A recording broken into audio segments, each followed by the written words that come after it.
Okay, for those of you who have returned to my channel, thank you very much. I appreciate it. Today's video is going to start off this whole thing with the most important thing of all, which is safety. There's so many things that we have to talk about with regards to safety. So getting my garage ready for the build, I had to do several things. One, I had to clean out a lot of junk.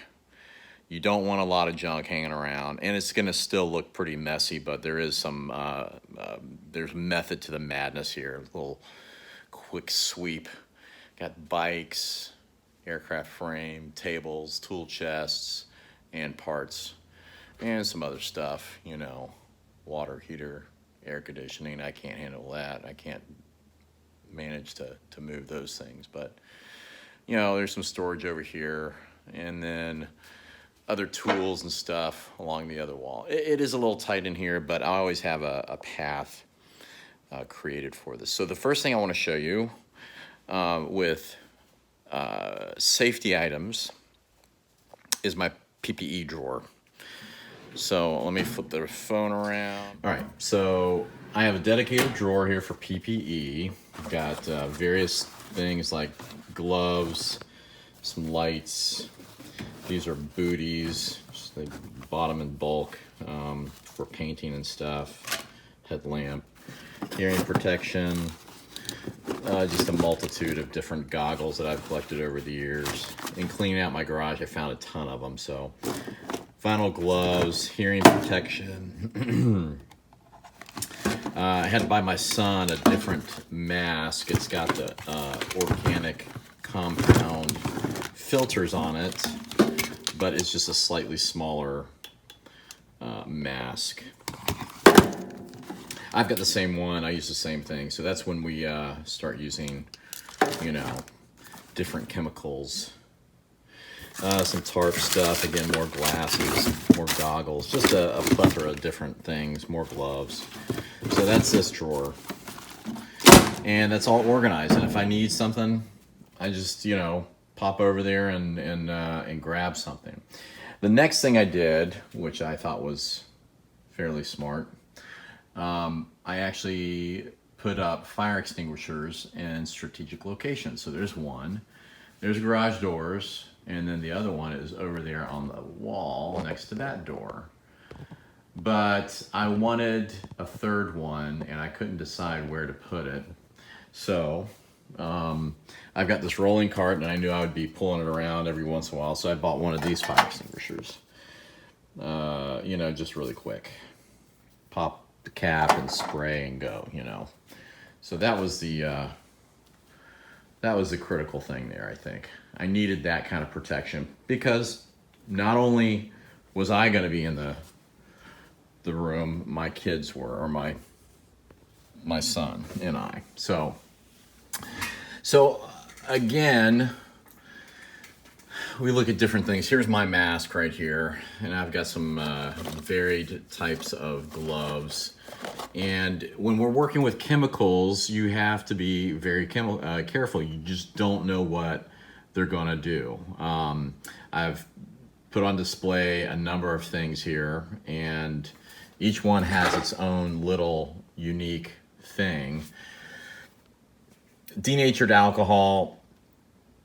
I didn't look at the MSDS form for it, but if you look on the label itself, it says, hey, you know, don't mess with it. It's bad. And the thing that we don't understand is that crossing the skin layer into our body and absorbing the chemical, that is bad. And I'll tell you what, especially this guy here, all right? If you want to have nice long-term issues down the road, then just blow everything off and don't protect yourself. It may not happen right away, but as time goes on, things can happen and it can affect your health. And our health is important, especially if you want to be a pilot.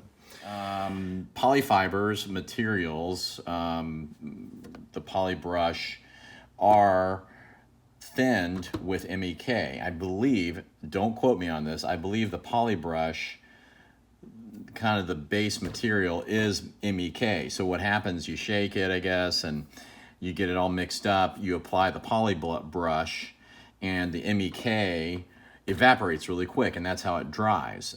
But if you need to thin it out, you know, use some MEK, or if you need to clean up, you use MEK. So MEK is bad stuff. You have to be careful with it. It will cross the skin barrier and absorb into your body. That can lead to bad things. So there's certain things I do when I'm working with that junk. I was told through an EAA class on covering aircraft that you use this stuff and it blocks the MEK from absorbing into your skin. So I take it one step further. I use this, the invisible glove, and I also use regular gloves. Okay, so double up. What's that gonna hurt, right? It's gonna be good. All right. So let me tell you a little story about myself. When I was young, as a teenager, I worked for my father, which he owned a Gulf oil dealership, and we had gas trucks, and we distributed gasoline to gas stations and fuel oil, and delivered cases of oil and barrels of oil, around my city. And there was none of this stuff going on, and I remember being just totally, filthy with grease and grime and stuff from all the gasoline products. And so at the end of the day, you just walk over to the pump. There's a pump, and you pull the handle and pour a bunch of gasoline on your hands and wash your hands that way. Well, that's fine and dandy. Took all the oil and grease off your hands. That's great, but years of doing that, I'm not sure what that could have caused. Could have caused cancer or whatever. I don't know. And on top of that, I would stick my hand in 100 low lead. Again, there's lead in that, so just stupid. But that's my example of being a kid. Now it's different, and I teach my son everything I can about safety and chemicals and what they can do to you. So continue. Back to the MSDS. So when I got the kit, the manual came with this page here. The manual came, and I looked at it closely. I'm like, well, this is not a materials safety data sheet. This is more like a product, well, it says it right there, product description sheet. And it says 2001, right? So I went out on the internet to see if I could find anything, and lo and behold, I found another material safety, another sheet. It's called the technical data sheet. Much like the other one, more similar information, but it wasn't what I was looking for. And then finally, I finally found the sheets on the Loctite EA 9460 high sol. And this stuff you have to be careful with. So there's two kinds. Of course, we've got Loctite resin, or high sol resin, and the high sol hardener, okay? So one, they're both not good, but one is worse than the other. And plain and simple, right in the front says warning, causes skin irritation, may cause an allergic skin reaction, causes serious eye irritation. Here's the other one. And we went from a warning to danger now. And I'll tell you which one it is. When you open up the can and it's black, that's probably the one that you don't want to be messing with. Causes severe skin burns and eye damage. May cause an allergic skin reaction. So I opened up the black one, didn't have my mask on, and I got a little whiff of it. and it made me back up quick. So you know, not bright, not smart, but it made me learn my lesson, and I quickly backed up, put the lid on, whatever, and then I got my mask, and then everything was fine. So you know, again, just be careful of this stuff. It's dangerous. It can burn your lungs, and you know, again, these are things that can affect your life. If you love aviation and you want to do this, well, if you burn your lungs and you get, you know, asthma or whatever, something happens, and, you know, that may disqualify you for getting a medical. So, you know, just think about it. You want to protect yourself because you want to complete the job, you want to complete the kit, you want to complete your aircraft, and you want to fly it. That's what you got to think about. Think about the end goal. Don't think about hurry, let's go, let's do it. Think about what it could do to your career or your kit. You know, wouldn't it be awful to build an airplane and not be able to fly it? So here's some other things. You know, the front pages, they give you, you know, on this one, this is the hardener, I believe it is. Oh no, this is the resin. So this is a resin. It's got a big exclamation point. Hey, attention, you know. But then you move over to the hardener, and look at that. Now we've got a symbol that looks like acid burning, you know, another one of those. As you file through this, you can find very, you know, much more detail on, you know, one, how to store it, how to use it, how to clean up, you know, and what is it going to do to you if you get it in your eyes, inhale it, on your skin, that kind of stuff. So be careful. So again, the invisible glove is always a good thing. I haven't been using it for this stuff, just been using the regular, what do you call them? Just been using the regular nitrile gloves for that. Definitely use the mask with an organic compound filter on it, because this stuff right here ain't going to cut it. N95 won't do it. You'll take one breath in and you'll be dying. Terrible. You know, here's some other stuff. You just got to be careful about hobby glue. This is you know, CA, and don't ask me to pronounce it. I've practiced. Cyanoacrylate, CA for short. I can't pronounce that, I'm sorry. Here's the thing, if you use a lot of this, and this has happened to me a couple times when I'm building a remote control aircraft, if you use a lot of it and you're not paying attention and it creeps into where your finger is, you'll know you're gonna be stuck. Not by pulling it away, but because there's an enormous amount of heat that's generated when this cures. It burns, and it will first scare you. What happens, the natural reaction is to pull your hand back, and if you don't pull hard enough, you're going to be stuck. And then you're going to be like freaking out. And so, you know, something good to know with that is if you're going to buy this stuff, always have this junk uncure. And it's basically going to loosen up the CA glue enough to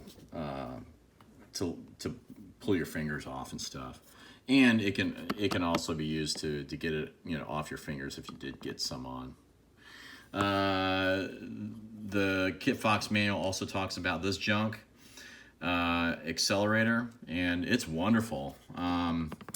Just from my knowledge in the past, just know that when you use accelerator, we're not gluing stuff for aircraft application. It's just to set things so we can come back and glue with the high sol. But just know when you use the accelerator with the glue here, the bond, it kind of fractures the glue, and it's not a really strong bond. So you just kind of be careful. You got to think about what you're doing. It's not going to be a big deal for this application, but you know. So here's another thing right here. Cotton flocks. Let's take a look at it. Okay. And there is a MSDS sheet in the manual for this stuff. So what's the big deal? It's just shredded, pulverized cotton fiber. You know, it's this puffy white stuff. How can that be bad? Well, believe it or not, look at the MSDS. Don't breathe this stuff in because it ain't good. Again, another thing you got to be careful about. Here's a funny thing. I just wanted to show this because it was kind of odd, but this woodpecker's you know, square, ruler, whatever. I've got a bunch of these, some you know, triangles and some bigger ones, just for, you know, woodworking, which I've done. And each one of them came with this little notice here. So let's read it. Warning, this product contains one or more chemicals known to the state of California to cause cancer and birth defects or other reproductive harm. Wash hands after handling. And I saw that, I'm like, are you kidding me? I don't want to touch the thing now. So, you know, whatever. You know, I always wash my hands after I, you know, work in the garage anyway, so no big deal. But you know, you just never know what kind of stuff you're working with. Something with the metal, something inside the metal, or the metal itself is not good for you. So, kind of interesting. And just to let you know, I think there's a sign at the border of the state of California that says the state of California is known to the state of California to cause cancer. So some of the other things that I'm learning how to do, aside from building this aircraft, are photography, creating a YouTube channel, and geez, my drone. The drone's been a lot of fun because it is a camera. It's a different style of flying altogether. In fact, it's automated. You really don't have to do much. But you have to learn a lot about that system. So, you know, one of the things that came up, as you saw in these videos, the screen was vertical, and I went to my daughter and I asked her, I'm like, is there a way to turn the screen, you know, sideways, you know, and not be vertical? And she grabs the phone out of my hand. She says, yes, Daddy, you got to turn it sideways. I'm like, oh my gosh. So, from here on out, I'm going to do my best to learn and improve my video quality. I know the lighting is just horrific in here. I'm beet red. It's crazy.